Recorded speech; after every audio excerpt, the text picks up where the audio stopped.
Fadia,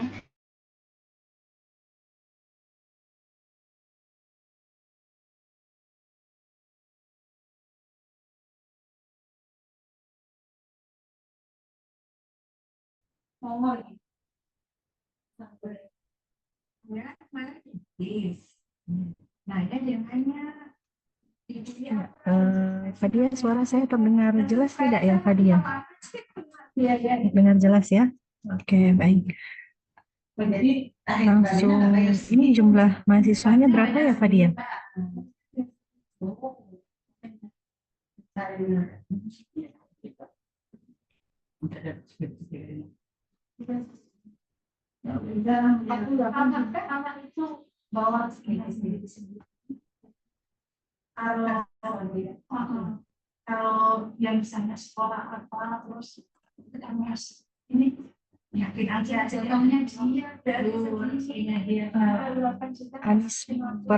Anis Pertiwi sudah join di sini belum?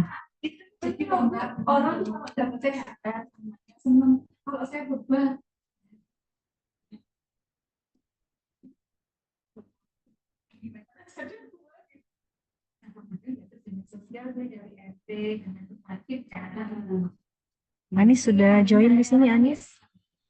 Sudah Ibu. Ya, nanti bantu ambil dokumentasi ya ketika Baik. saya share screen ya. Oke, Baik. langsung saja kita mulai kegiatan kita siang hari ini. Assalamualaikum warahmatullahi wabarakatuh. Selamat siang, salam sejahtera untuk kita semua. Sebelum kita mulai pengayaan UKOM paket A pada siang hari ini, mari kita awali dengan berdoa sesuai agama dan kepercayaan kita masing-masing ya. Berdoa dimulai.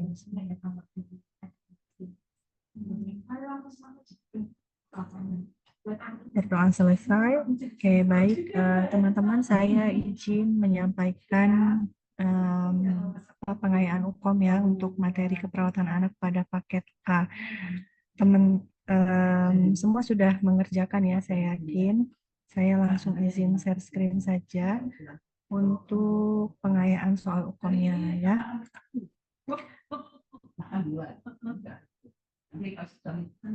Oke, nanti kita jawab secara cepat. Nanti setelah ini baru ada materi ya, materi sedikit untuk merefresh teman-teman terkait hal ini ya.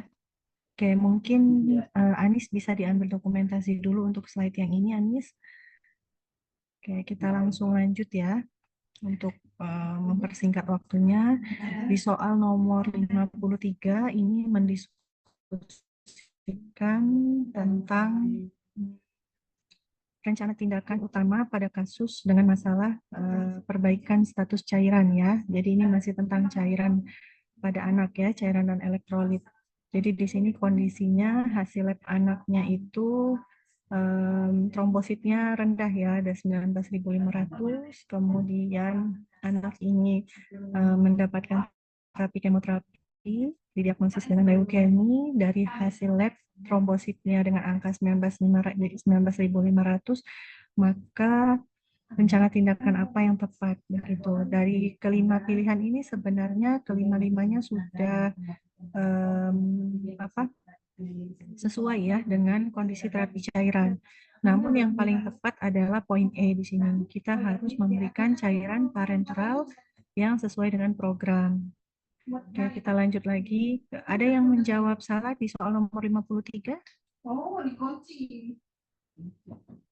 Ya, semoga semua menjawab benar ya. Kita lanjut ke soal nomor 54. Di soal nomor 54, di sini ditanyakan tentang diagnosa pada kasus. Di sini anak usia 10 tahun mengeluh mual dan muntah ya sejak 2 hari yang lalu, lebih dari 3 kali. Kemudian anaknya tidak nafsu makan, makannya tidak habis atau hanya setengah porsi, anak mengatakan lemas dan anaknya tampak lemah. Diagnosa apa yang paling tepat? Tentu diagnosanya pasti berhubungan dengan nutrisi, ya. Sehingga yang paling tepat adalah defisit nutrisi berhubungan dengan mual muntah, karena di sini ada data objektif mual dan muntah. Oke, nomor 54 semua menjawab benar. Semoga menjawab benar ya. Kita lanjut di soal nomor 55.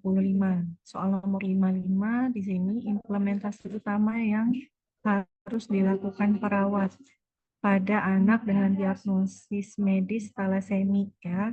Anaknya itu mengalami sakit, wajahnya pucat, kemudian skleranya sudah anemis. Di sini HB-nya sudah sangat rendah ya, hanya 4 gram per desiliter di sini ya. Implementasinya di sini karena HB darah. Untuk soal nomor 55, ada yang menjawab masih kurang tepat untuk soal nomor 55? Sudah tepat semua ya. Kita lanjut ke soal nomor 56. Di sini peran perawat pada kasus. Nah, di sini dikatakan bahwa hasil di sini anak dibawa ke IGD ya, usianya 8 tahun dengan diabetes mellitus, ya, artinya DM tipe 1, diberikan terapi insulin. Pemberian insulin, klien menolak untuk tindakan penyuntikan. Peran perawat adalah, ya di sini kalau yang paling tepat dari pilihan pasti adalah memberikan Pencast ya, untuk membujuk si anak supaya dia mau mendapatkan terapi insulin. Oke, kita lanjut di soal nomor 57. Ada yang menjawab salah untuk soal nomor 50?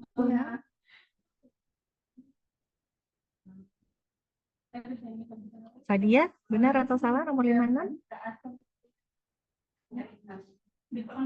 Benar. Benar atau salah? Bisa on mic mungkin ya, biar nggak terlalu sepi ini ya.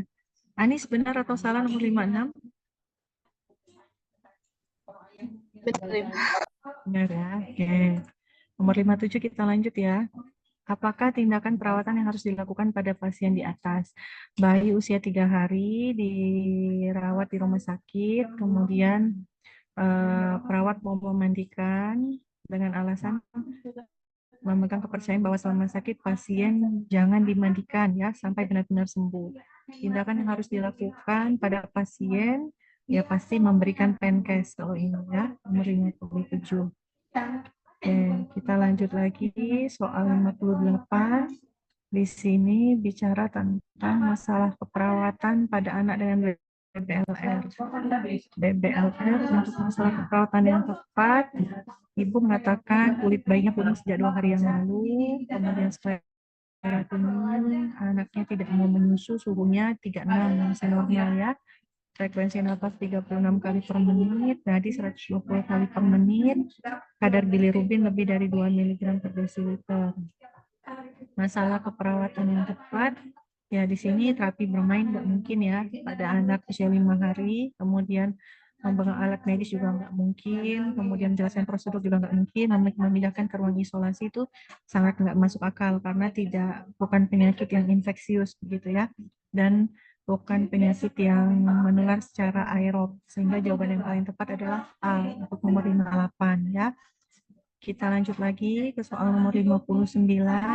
Di sini tindakan yang tepat dilakukan oleh perawat untuk kasus anak dengan AML. Nadinya 115 kali per menit, usia 5 tahun ya anaknya, suhunya bagus, frekuensi nafasnya juga cepat di sini ya, 38 kali per menit. Anaknya itu tampak takut saat perawat memasang infus. Keluarga menambahkan anak selalu takut jika melihat tim medis yang berbaju putih.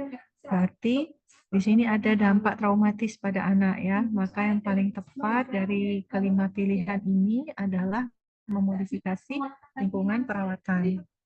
Oke. Kemudian kita next lagi ke halaman 60 ya. Ke soal nomor 60. Ini bicara tentang kejang demam. Kejang demam ada dua ya teman-temannya, ada yang sederhana dan ada yang kompleks ya. Nah, kalau pada kasus ini dikatakan bahwa kejangnya itu berulang ya, berulang sejak 3 jam yang lalu dengan durasi kejangnya itu sampai 30 menit. Dari sini kita sudah dapat clue, artinya ini termasuk kejang demam yang tipenya kompleks ya, karena berulang dan lebih dari 15 menit. Kita next lagi ke soal nomor 61. Di sini masih tentang kejang demam juga. Anak usia 4 tahun dibawa ke IGD dengan kondisi tidak sadarkan diri, kemudian hasil pengkajiannya tekanan darahnya 100/65, frekuensi nadinya 115 kali per menit, nafas 35 kali, suhunya hipertermik ya 39,5.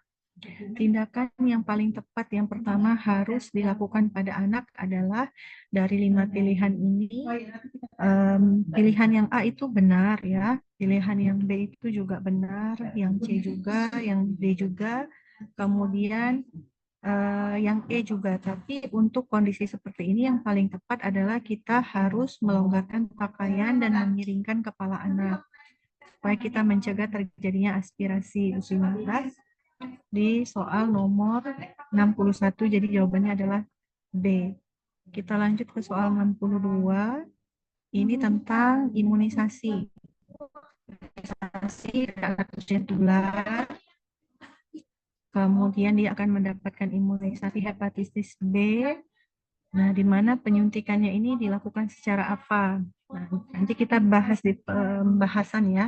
Kalau untuk nomor 62 ini, jawabannya adalah secara intramuskular.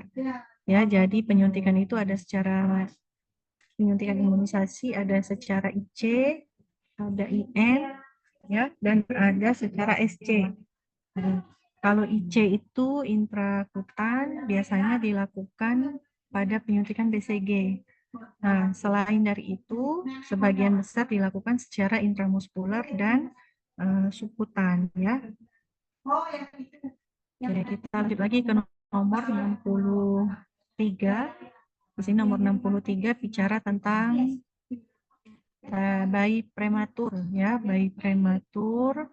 Warna tubuhnya di sini merah terang, berarti bagus ya, tungkainya tampak kebiruan tapi di sini. Oh, ini bicara tentang Apgar score. Apgar skornya di sini diklasifikasikan sebagai asfiksia sedang. Nah, kita stop dulu di nomor 63. Ibu sampaikan sedikit materi yang mengulas tentang soal dari nomor berapa tadi ya? Dari nomor 53 sampai 63 tadi ya. Nah, kita bicara stop dulu di sini. Saya share screen materi sedikit ya untuk mengulas pemahaman teman-teman. Oke. Sudah terlihat atau belum di layar? Sudah, Ibu. Sudah. Nah, Ibu minta tolong didokumentasikan ini sama Anis ya. Oke. Sudah, Nis? Sudah? Belum? Di screenshot? Sudah, Ibu. Ya, kita lanjut ya teman-teman. Tadi kan kita sudah bahas beberapa soal ya. Ada tentang cairan, kemudian nah kita mulai dulu tentang terapi cairan yang pertama. Oke, di sini terapi cairan ini teman-teman harus paham bahwa komposisi cairan tubuh itu ada intraseluler dan ekstraseluler. Intra itu artinya di dalam sel, ekstra artinya di luar sel. Nah, cairan di dalam sel itu adalah cairan yang terkandung sekitar 40% dari berat badan tubuh pasien. Sementara cairan ekstrasel itu dia yang terdapat di luar sel, baik dia cairan interstitial ataupun cairan intravaskuler di sini. Interstitial ini artinya cairan itu yang mengelilingi sel. Nah, termasuklah cairan yang terkandung di dalam rongga tubuh seperti cairan cerebrospinal, perikardial, pleura, ya, sendi sinovial, cairan-cairan di sendi, nah, yang mengelilingi sendi-sendi, ya, yang mengisi rongga-rongga di tubuh dan mengelilingi sel itu kita kenal dengan cairan interstitial. Nah, tapi ada juga cairan intravaskuler. Cairan intravaskuler ini yang terkandung di dalam pembuluh darah yang kita kenal dengan plasma darah selama ini, ya. Sampai sini semoga paham ya. Kita next. Kok nggak bisa di next ya? Oke, nih kita next ke terapi cairan. Nah, terapi cairan ini kan masuk ke dalam pengobatan yang sering-sering teman-teman lakukan ya di rumah sakit ya. Dan masuk juga ke dalam langkah-langkah di dalam resusitasi ya, drug and food treatment di sini ya. Oke. Terapi cairan ini sangat berpengaruh ya, sangat tergantung terutama pada pasien yang mengalami kehilangan cairan dalam jumlah yang banyak atau kita kenal juga dengan shock. Jadi Berarti cairan ini sangat istilahnya itu sangat urgent untuk kondisi-kondisi di mana kehilangan cairan dalam jumlah yang banyak, baik yaitu shock hipovolemik ataupun diare ya, ataupun dehidrasi karena diare yang hebat. Oke, tadi selanjutnya kita bahas tentang jenis cairan ya sama indikasinya. Jenis cairan ada kristaloid, ada koloid. Nah, kalau kristaloid di sini ada jenisnya lagi, ada yang isotonis, hipertonis, dan hipotonis. Teman-teman bisa lihat, kalau isotonis itu yang teman-teman sering temui di rumah sakit. Ada ring RL, ada NaCl, ya, ada dextrose. Ini yang paling aman. Kristaloid ini adalah jenis cairan yang paling aman ya. Jadi ini yang paling sering teman-teman temui itu cairan yang isotonis.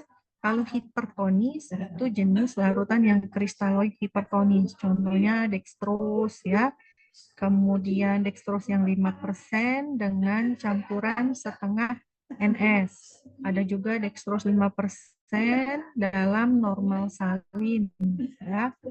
Kemudian ada juga jenis cairan yang hipotonis. Hipotonis di sini adalah dextrose dextrose juga ya, hampir sama ya di sini. Nah, tapi yang paling aman digunakan yang sering kalian berikan ke pasien di rumah sakit itu yang isotonis. Itu yang kristaloid. Kalau yang koloid biasanya diberikan untuk pasien dengan kondisi defisit cairan yang berat. Contohnya shock hipovolemik atau hemoragik. Sebelum diberikan transfusi darah, biasanya pasien wajib mendapatkan cairan yang koloid ini tadi. Jenisnya apa?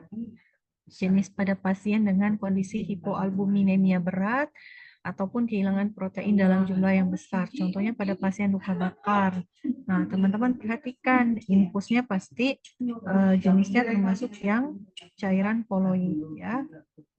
Nah, itu tadi bicara tentang cairan. Lanjut kita bicara tentang defisit nutrisi di sini. Tadi kan kita bicara tentang defisit nutrisi ya, ada kasus di mana anak itu diagnosanya ditanyakan apa. Nah, kondisinya teman-teman harus memahami definisi dari defisit nutrisi itu sendiri apa. Artinya nutrisi tidak cukup untuk memenuhi kebutuhan metabolisme. Penyebabnya apa? Ya, penyebabnya bisa karena dia nggak mampu makan, atau masalah pencernaan, atau masalah absorpsi nutriennya di ususnya, ya. Kemudian tandanya apa? Nah, dilihat pada pasien, ada nggak tanda mayor dan tanda minor. Tanda mayornya ini dia kehilangan berat badan lebih dari 10% di bawah rentang ideal. Tanda minornya yang objektifnya ini yang bisa teman-teman temui pada pasien. Biasanya dia ada sariawan, ya, ada kelemahan otot saat menelan, kemudian ada mesin khusus yang hiperaktif, ya, kemudian ada otot panggungnya yang lemah. Ini bisa teman-teman simpulkan bahwa kalau pada pasien tersebut ditemui tanda minor, tanda mayor, kemudian ditemukan penyebabnya, itu maka di sini itu kita bisa simpulkan masalah utamanya adalah defisit nutrisi. Ya, kita lanjut lagi materi yang ketiga tentang kejang demam. Nah, tadi kan kejang demam adalah kondisi di mana terjadi bangkitan kejang ya, yang disebabkan karena kenaikan suhu tubuh biasanya.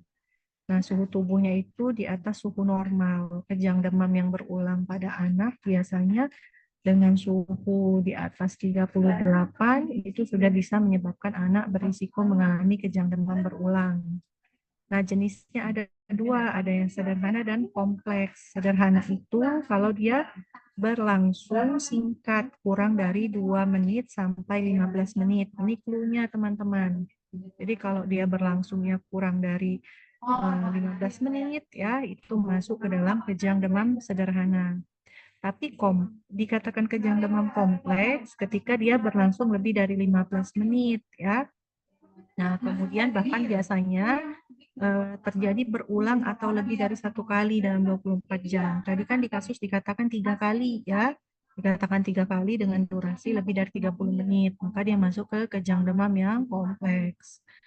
Oke, nah penanganannya bagaimana untuk kejang demam? Tadi penanganannya kita harus tenang, nggak boleh panik. Ini poin yang kedua, kendorkan pakaian yang ketat ya, terutama di sekitar leher. Bila pasiennya tidak sadar, posisikan anaknya terlentang dengan kepalanya miring. Jadi bukan badannya yang dimiringkan ya, cukup kepalanya saja yang dimiringkan, badannya tetap posisinya terlentang. Kemudian kita bersihkan muntahan atau lendir yang keluar dari mulut ataupun dari hidungnya. Kemudian kita observasi dan catat lama dan bentuk kejangnya. Kemudian kita selalu ukur suhunya, ya. Nah, tetap bersama pasien selama kejang, tidak boleh ditinggalkan pasien dalam kondisi kejang ini. Kemudian kita baru berikan diazepam melalui anus dan jangan diberikan bila kejang telah berhenti. Jadi tadi hampir dari beberapa pilihan, 5 pilihan itu semuanya ada di sini ya, benar. Tapi yang mana yang paling tepat gitu. Nah, kita lanjut lagi tadi imunisasi ya, kita bahas tentang imunisasi. Ini imunisasi itu ada hepatitis B, polio, BCG, DPT, HIP, BCG variannya di sini bisa teman-teman lihat. Tadi dia mendapatkan hepatitis kalau nggak salah ya. Oke, di sini ya. Hepatitis A di sini di poin nomor 4 dari bawah, vaksin hepatitis A ya disuntikkan melalui intramuskular ketika bayi usianya lebih dari 12. Oh, bukan hepatitis A tadi pada kasus apa ya? Sebentar ya, saya stop dulu ya. Saya lupa. Di kasus tadi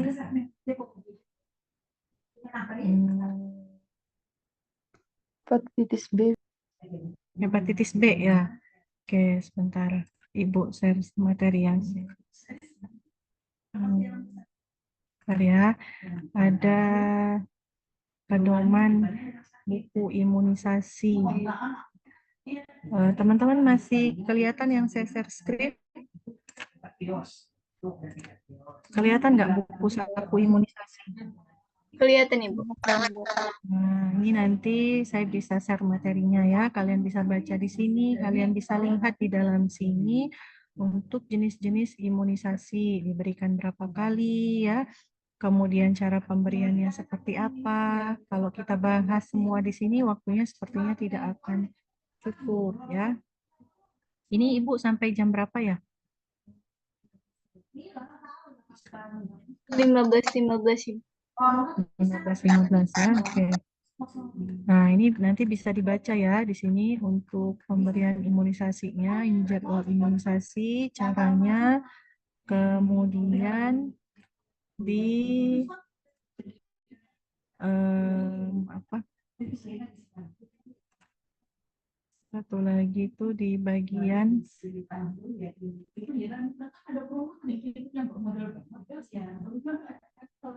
Nah, jadi tadi ya imunisasinya diberikan secara intramuskular ya. Nah, yang agak berbeda sendiri itu adalah imunisasi BCG, di mana BCG itu diberikan secara IC intrakutan. Nomor 2 dari atas nih, IC diberikan secara intrakutan segera setelah anak lahir atau sebelum anak berusia 1 bulan. Ya, kemudian polio ini ada dua, ada yang polio oral, ada juga yang diberikan secara intramuskular ya. Tergantung dari soalnya, teman-teman harus baca. Nah, kalau polio oral atau BOPV ini diteteskan ke mulut bayi ketika bayi akan pulang, bukan ketika bayi baru lahir ya. Jadi ketika bayinya akan pulang ke rumah itu baru diberikan vaksin polio. Oke, kita next ya ke materi selanjutnya. Nah, ini tadi Apgar score ya. Apgar score, A-nya itu adalah activity atau kita kenal dengan aktivitas otot. B-nya adalah pulse, denyut nadi, G-nya adalah Grims atau respon dan refleks bayi, appearance-nya adalah penampilan terutama warna tubuh dan respiration atau pernafasan. Jadi kata depannya itu disingkat muncullah jadi Apgar ya. Nilai Apgar. Nah, untuk nilai yang pertama A. A itu untuk aktivitas otot. Ketika skornya itu, kalau di kasus tadi A-nya berapa, Anis? Kalau di kasus tadi. A-nya 1 ya. Bergerak ya. Ber- Bergerak. Satu ya. Jadi 1 bayinya bergerak tetapi lemah dan tidak aktif gitu ya. Nah, kalau 2 itu dia bergerak aktif dan kuat. Itu untuk skornya. Kemudian yang P itu pulse, denyut nadi. Nah, denyut nadi ini kita lihat skornya. Kalau pada kasus, berapa skornya pada kasus? 1, Ibu. 1 itu berarti denyut jantung bayinya. Berarti P-nya kita kasih nilai 1. Tadi A-nya 1, P-nya 1 berarti baru 2 skornya ya. Kemudian dreams atau respon refleks. Nah, kalau pada kasus refleksnya berapa? 0, 1 atau 2? 1. 1. Berarti bayinya itu hanya meringis ya, menangis hanya saat diberikan rangsangan. Berarti totalnya baru 3. Kemudian A untuk appearance warna tubuh di soal berapa nih nilainya? 1. Warnanya terang atau kebiruan ya. Jadi kalau kakinya biru, telapak tangannya biru, berarti skornya 1. Berarti baru 4 nih skornya. Kemudian yang kelima, respiration atau pernapasan. Nah, pernapasannya bagaimana pada kasus berapa? 1. 1 itu berarti jika bayi menangis lemah, disertai rintihan dan pola nafas yang tidak teratur. Berarti Apgar skornya kalau di total 5 ya. Oke, nah ini interpretasi hasilnya. Oke, kalau skornya 7 berarti dia dalam kondisi yang baik ya, baik-baik saja. Kalau 5 sampai 6 baru dalam kondisi sehat atau bugar dan mungkin perlu bantuan pernafasan. Makanya tadi di dalam kasus dia masuknya aspeksia apa? Sedang. Aspeksia sedang ya. Nah, kalau skornya di bawah 5 itu baru dia mengindikasikan butuh resusitasi. Oke, kita lanjut lagi ke pembahasan soal ya. Kita masuk lagi ke pembahasan soal nomor 64. Ini untuk soal nomor 64. Interpretasi tentang ini Denver atau SDIDTK kita kenal juga ya dengan perkembangan ya, pemeriksaan perkembangan dengan metode Denver 2 di sini. Hasil pengkajiannya didapatkan bahwa anaknya mampu melakukan tahapan penilaian dengan baik namun tidak mampu menyusun kubus dengan benar. Penilaian kemampuan memakai baju yang tidak bisa dinilai langsung hanya saja didapat dari keterangan orang tua yang menyatakan anak mampu memakai baju sendiri. Nah, kalau normal tidak mungkin ya, karena kan sudah ada di sini keterangan yang dia belum mampu melakukan di usianya. Anak usia 3 tahun. Caranya bagaimana? Teman-teman harus buka lembar Denver 2-nya, kemudian ditarik garis untuk perkembangan anak usia 3 tahun. Atau teman-teman bisa cross-check juga di dalam SDIDTK di sini. Di perkembangan anak usia 3 tahun. 3 tahun itu ada di berapa tuh rentangnya? Kalau 3 tahun itu berapa bulannya? 54 bukan? 54 belum. Nah, ini teman-teman bisa baca di sini ya. Jadi kalau dihafalkan rasanya nggak mungkin karena materinya sangat banyak. Paling teman-teman bisa memahami ya, membayangkan nih 48 bulannya bisa teman-teman lihat di sini. Oke, kita lanjut lagi. Dikatakan normal itu jika dia tidak ada kalau pada Denver 2 itu yang kotak itu ya teman-teman ya, yang kotak-kotak, ada yang dilewati, ada yang garis merah ya, misal di usia 3 tahun pada garis merah. Nah, kalau yang dilewati garis merah itu kotaknya masih berwarna putih, artinya ketika dia tidak bisa di zona itu, maka itu masih dikatakan normal ya. Tapi ketika kotak itu dilewati garis yang berwarna yang berwarna biru ya, yang dilewati garis usia perkembangannya dan ternyata dia tidak bisa melakukan, maka itu dikatakan delay ya. Nah, kapan dikatakan suspek? Dikatakan suspek itu ketika dia tidak mampu melakukan tugas usia perkembangan di kotak yang berwarna putih yang dilalui oleh garis usia perkembangannya. Jadi itu masih dikatakan suspek berarti ya. Oke, kita lanjut lagi ke soal nomor 65. Di sini tentang jenis keterampilan yang sedang diperiksa pada anak. Anak masih tentang Denver 2 juga ya, anak usia 2 tahun, pemeriksaan perkembangan Denver 2, diminta untuk menumpuk beberapa balok menjadi menara. Anak kemudian membawa balok-balok itu berlari-lari. Nah, kalau untuk menumpuk balok di anak usia 2 tahun itu masuknya ke area apa? Kalau 2 tahun itu kan 24 bulan ya. Kita lihat usia 24 bulan. 24 bulan. Ini 24 bulan untuk menumpuk balok ya di sini. Nah, ini masuk ke gerakan halus atau motorik halus di sini. Ya, jadi jawabannya adalah C, motorik halus. Kemudian kita ke soal nomor 66, evaluasi yang menandakan kondisi anak membaik. Ini tentang anak dengan diare ya, usia 4 tahun, frekuensinya 6 kali per 24 jam sejak 2 hari yang lalu. Hasil pengkajiannya matanya cekung, turgor kulitnya jelek, frekuensi nadinya 115 kali per menit, suhunya 38 derajat. Frekuensi napas 25 kali per menit. Anak sering memuntahkan cairan oralit yang diberikan pada saat ini mendapatkan terapi cairan IV.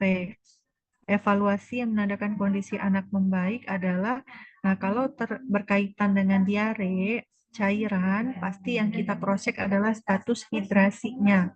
Ya, jadi di sini sudah ada kata kuncinya, status hidrasinya itu membaik setelah diberikan resusitasi cairan. Ya, untuk anak-anak. Soal 67 tentang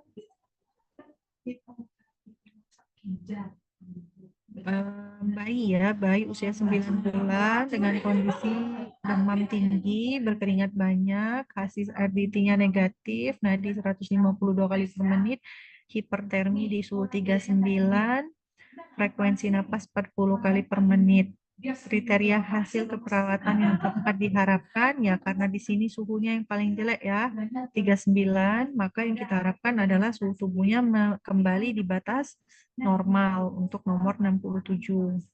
Oke, kita lanjut lagi tentang refleks pada bayi ya. Ini nomor 68, refleks Babinski di sini ya. Bayi usia 2 bulan dibawa ke poli tumbang, memeriksa refleks bayi dengan menggores sisi lateral telapak kaki. Ya, ini sudah jelas ya, refleks yang diperiksa adalah refleks Babinski di sininya. Kalau refleks Moro itu di mulut ya. Oke. Kita lanjut ke nomor 69 tentang MTBS. Di sini, manajemen terpadu balita sakit ya di sini.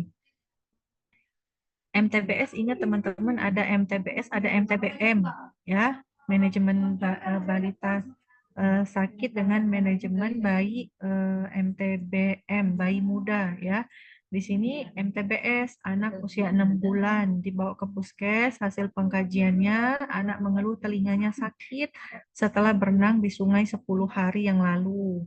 Anak meringis akibat nyeri pada telinga kanan, keluar cairan berwarna putih tanpa bau.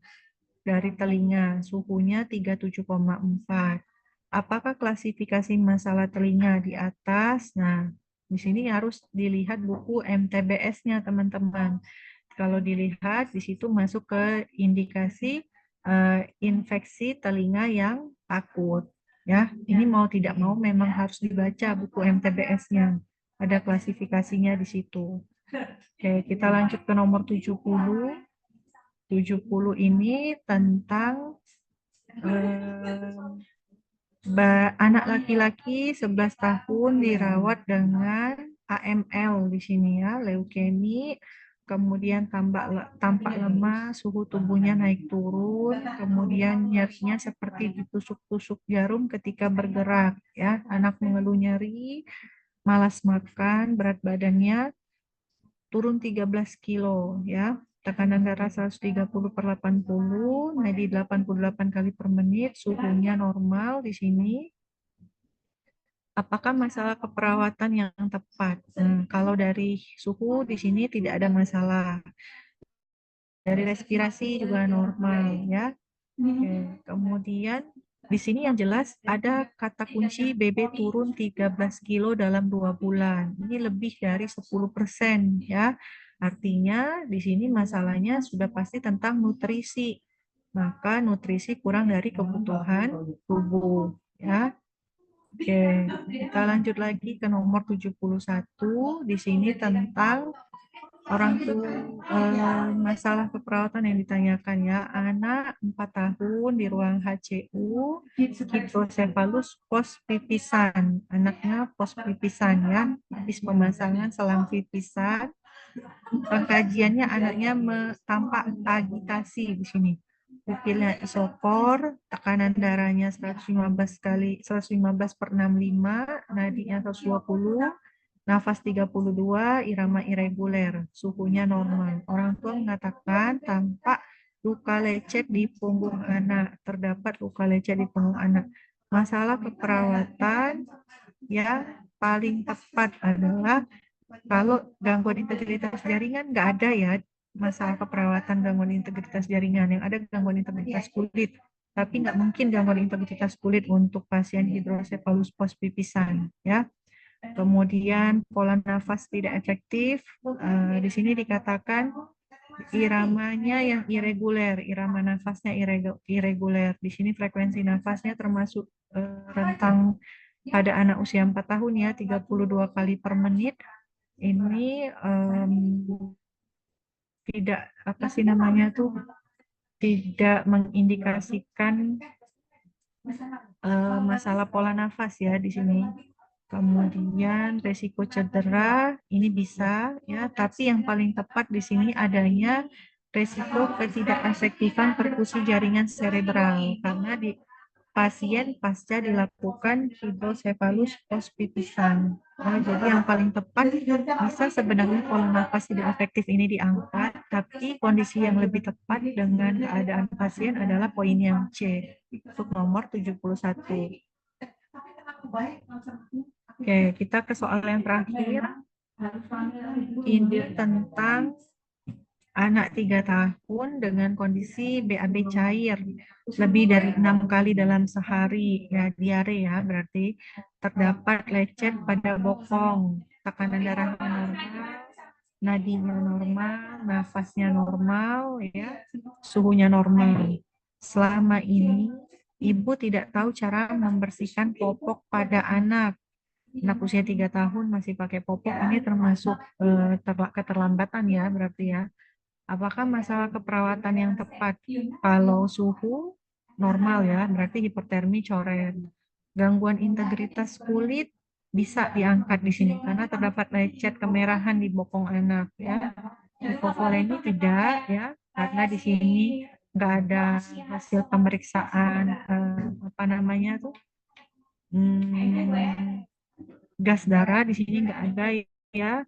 Kemudian nyeri akut nggak disebutkan ya. Jadi di sini sebenarnya antara dua ya Kak, bisa diare, bisa juga gangguan integritas kulit di sini. Tapi karena kondisinya di sini dibahasnya itu adalah anak dengan kondisi BAB cair sudah lebih dari 6 kali dalam sehari, dan sudah berlangsung selama 2 hari, artinya yang paling tepat diangkat di sini adalah diare. Oke, itu yang dapat Ibu sampaikan. Ada yang mau ditanyakan dulu, teman-teman? Ibu izin tanya. Iya, Safa, Mohon maaf, silakan. Bu, saya nggak bisa. Iya. Gimana? Putus-putus? Halo Bu, jelas nggak suaranya? Nah, Iya. Baik Bu, jadi saya mau nanya kemarin tuh kan sempat ada TO dari yang pihak yang menyelenggarakan UKOM-nya ya Bu. Nah itu tuh kemarin tuh sempat ada pertanyaan terkait yang di aspirasi kalau nggak salah Bu, imunisasi. Nah itu tuh yang subkutan atau yang IM atau yang mana ya Bu? Teknik, lebih ke teknik pemberian imunisasinya sih Bu. Di sini Bu masih di mute. oke, berarti lebih ke teknik pemberian imunisasi ya, Safa ya. Oke, kita bahas sedikit, ini masih ada waktu sedikit ya, tentang konsep imunisasi dasar. Saya nggak bisa share screen karena belum saya ketik ya. Jadi teman-teman dengarkan saja catat ya. Oke, jadi untuk imunisasi, bentar, kita bahas langsung saja tentang jenis-jenis imunisasi ya teman-teman ya. Jenis imunisasi dasar dalam program imunisasi.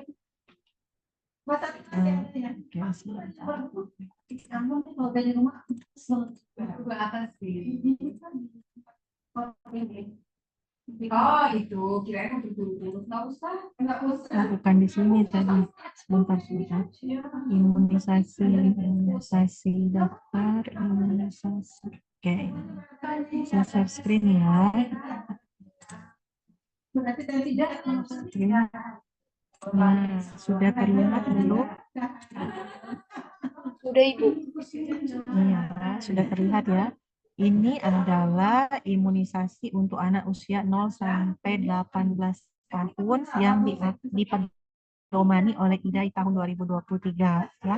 Artinya kita mengacu ke sini untuk yang terbaru teman-teman. Nah, yang di sini ada hepatitis B, polio, BCG, DPT, HIV, pemberiannya juga ada di sini. Detailnya tadi ada di buku imunisasi ya. Yang setelah ini, nah ini teman-teman. Kalau yang di kasus yang ditanyakan imunisasi apa tadi ya? Kalau yang di kasusnya menanyakan tentang apa? Yang di kasus waktu saya dapat Bu. Kalau beda ya dengan yang Ibu bahas tadi, atau sama? Saya udah lupa Bu kalau yang kasus yang kemarin, tapi kalau yang di soal dari UPN tuh HB, hepatitis B. Oh, kita bahas saja ya di sini. Nih, teman-teman bisa lihat nih, kalau polio itu diberikan secara oral. Kalau BCG itu disuntikan secara intrakutan, ya. Nih, kalau DPT itu disuntikan secara intramuskular. Kemudian ada juga hemofilus influenza atau hepatitis B. Coba ya kita identifikasi ya.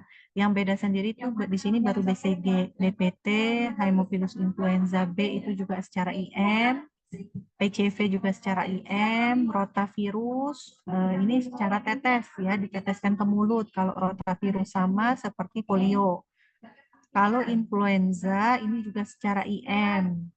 MR dan MMR juga disuntikan secara subkutan. Nah, yang berbeda tuh MR dan MMR.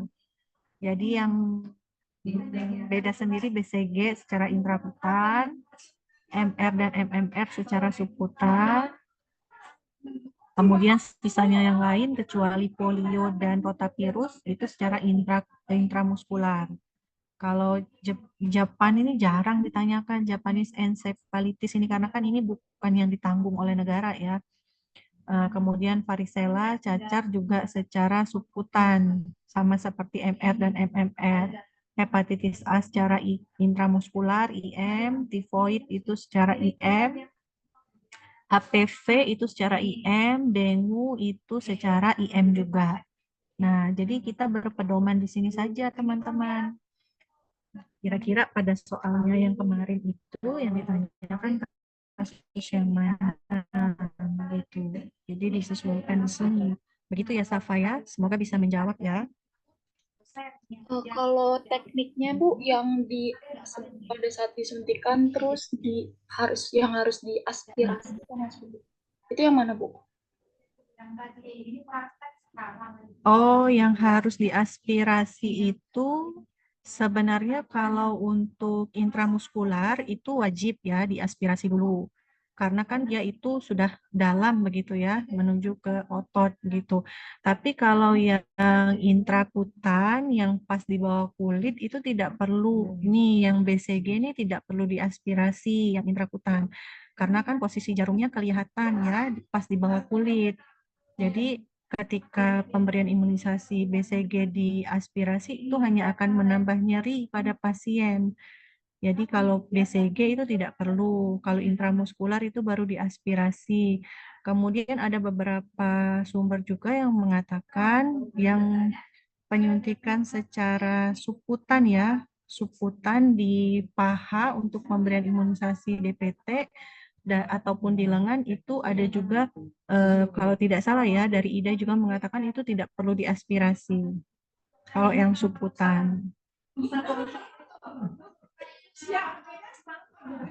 Begitu ya, Safa? Iya baik Bu, berarti muskular ya Bu yang biasa. Ya, tapi ada beberapa juga yang mengatakan suputan juga tetap diaspirasi.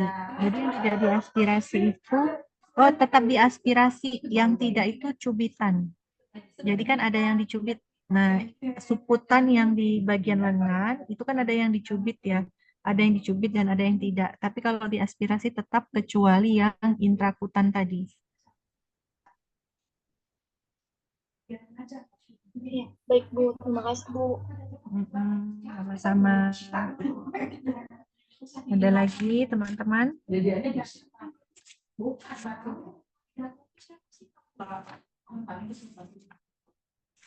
Cukup?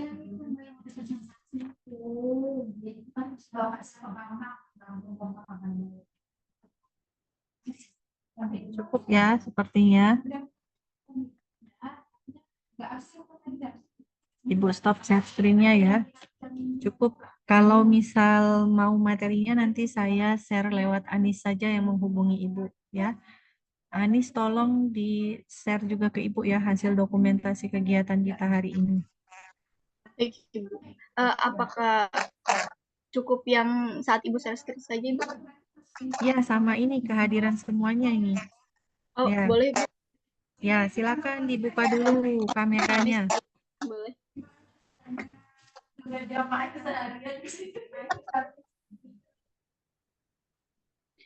Untuk Dibuka. Aisyah atau Sasa boleh minta tolong bantu SS ya.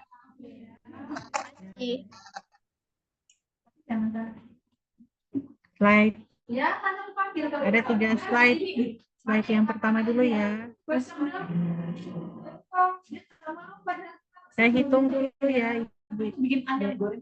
Satu, dua, tiga. Anis diambil ya, Anis. Saya nggak ngambil soalnya dari sini. Iya Ibu. Sudah belum ini? Slide 1 sudah Ibu. Slide 1. Ya, slide 1, 2, 3. Slide 2. 1, 2, 3. Slide 3. 1, 2, 3. Ya, ini tutup ya. Oke, terima kasih. Assalamualaikum, Liv ya. Terima kasih. Makasih, Ibu.